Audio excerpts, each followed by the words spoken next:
సప్తసప్తి సప్తక స్తోత్రం వినిపిస్తున్నవారు బాలసుబ్రహ్మణ్యం కలవలపల్లి.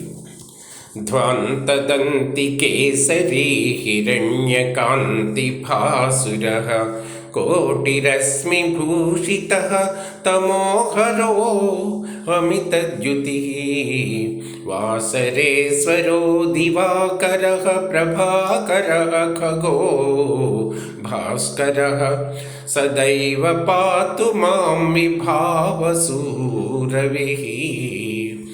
యక్షసిద్ధకిన్నరాది దేవయోనిసేవితం యక్షసిద్ధకిన్నరాది దేవయోనిసేవితం తాపసైః మునీశ్వరైశ్చ నిత్యమేవ వందితం నిత్యమేవ వందితం.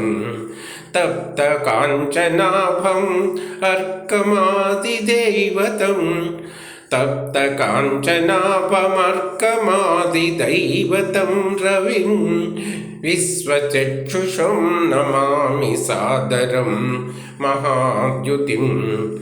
భానునా వసుంధరా పురైవ నిమితా తథా భాస్కరేణ తేజసా సదైవ పాలితా మహీ సదైవ పాలితా మహీ. భూర్విలీనతాం ప్రయాతి కాశ్యపేయవర్చసా తం రవి భజామ్యహం సదైవ భక్తిచేతసా. అంశుమాలినే తథా చ సప్త సప్తయే నమో బుద్ధిదాయకాయ శక్తిదాయకాయ తే నమః. అక్షరాయ దివ్యచక్షుషే అమృతాయ తే నమః. శంఖచక్రభూషణాయ విష్ణురూపిణే నమః. భానవీయ భానుభిః నభస్థలం ప్రకాశతే భాస్కరస్య తేజసా నిసర్గయేష వర్ధతే. భాస్కరస్య భాసదైవ మోదమాతనోత్యసౌ భాస్కరస్య దివ్యదీప్తయే సదా నమో నమః. అంధకారనాశకోసి రోగనాశకస్తథా భో మమాపి నాశయాసు దేహచిత్తదోషతాం.